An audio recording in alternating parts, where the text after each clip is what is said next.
ఒక తిక్కలే అని చెప్తాడు, ఇంకో 15 ఇయర్స్లో దేవుడు అనేవాడే ఉండడట. పెద్ద పెద్ద బఫూన్లు ఉన్నారండి.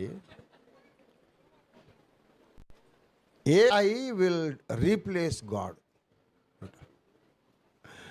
ఏఐ విల్ రీప్లేస్ గాడ్ అని వాడంటే, డాక్టర్ ఫెయిన్మన్ ఏమంటాడంటే ఏఐ ఇస్ యాక్చువల్లీ స్టూపిడ్ అంటాడు. ఏమండి, ఏఐ ఈజ్ యాక్చువల్లీ స్టూపిడ్ అంటాడు. ద గ్రేట్ ఫిజిసిస్ట్, ఫిజికల్ సైన్స్లో డాక్టరేట్లు ఉన్నాయన, మహా సైంటిస్ట్ అంటాడు. Artificial intelligence is like an extraordinary librarian. It is not thinking, it is only calculating too fast.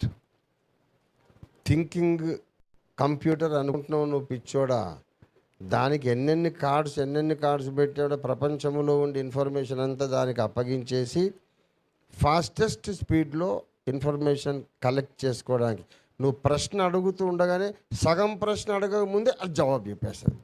అబ్బా, ఇంత ఫాస్ట్గా చెప్పింది ఆర్టిఫిషియల్ ఇంటెలిజెన్స్, ఇంత సూపర్ కదా అనుకుంటున్నాం. It is only a librarian who knows a ర్యాక్లో ఏ బుక్ ఉందో తెలుసు, అంతవరకే. ఇట్ ఈస్ యాక్చువల్లీ స్టూపిడ్ అని డాక్టర్ ఫెయిన్మన్ అన్నాడు. అది ఇంటర్నెట్లో ఉంది. మీరు ఎడ్యుకేటెడ్ పీపుల్ అందరూ చదవండి, వినండి.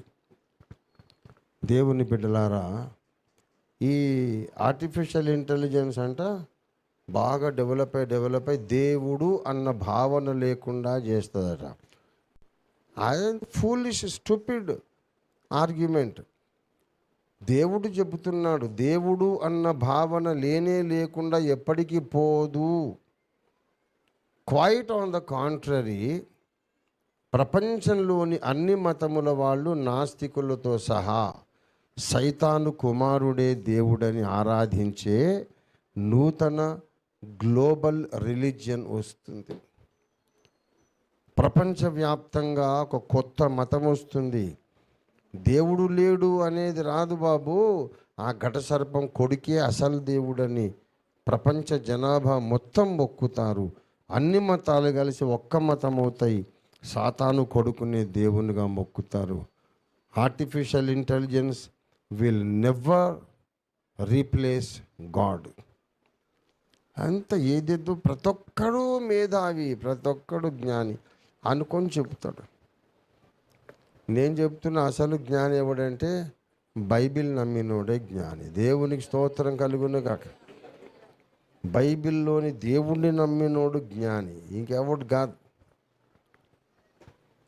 బైబిల్లోని దేవుణ్ణి ద్వేషించిన వాడు, దూషించిన వాడు ఎవడు కూడా వాడు మంచోడు కావడానికి అవకాశం లేదు, జ్ఞాని కావడానికి అవకాశం లేదు. అన్నిటికంటే సుప్రీం ప్లేస్లో ఉంటుంది పరిశుద్ధ బైబిల్ గ్రంథం. దేవునికి స్తోత్రం కలుగును గాక.